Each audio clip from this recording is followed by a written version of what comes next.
Mahalagang edukasyon para kay Nanay Celia Siraos, pero hanggang elementarya lang ang inabot niya dahil naging mas mahalaga raw sa kanyang kapakanan ng kanyang mga kapatid at anak. Isang dosena silang magkakapatid, kaya napilitan siyang huminto sa pag-aaral para tumulong sa paghahanap buhay ng kanyang mga magulang. Namasukan siyang kasambahay sa iba't ibang establisimento sa Dagupan City. Kalaunay itinaguyod naman niya ang pag-aaral ng apat niyang anak. Samut-saring negosyo hanggang sa pag-aalaga ng manok kanyang sinubukan. Sabi ko sa ano ko, hindi ko ipadanas ang nadanas ko sa mga anak ko.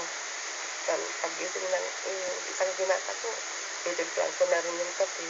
Nagluluto pa ako ng labaonin nila. Kahit malalaki na sila. Walang naging ibang prioridad si Nanay Celia kundi ang mairaos ang kanyang mga anak at kapatid. Kaya ang pangako ng kanyang buong mag-anak. Pag-aawa ng Diyos na malakas ang katawan namin at saka mahabang buhay, maano namin siya, tutulungan namin sila.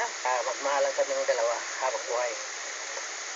Walang pagsisisi si Nanay Celia kahit hindi siya nakatungtong sa sekundarya at kolegyo. Maituturing kasi niyang tunay na tagumpay ang nakikita niyang mga karangalan sa pag-aaral ng kanyang mga kapatid at anak. Ang kanyang nag-iisang diploma, napalitan naman ng diploma ng kanyang mga anak.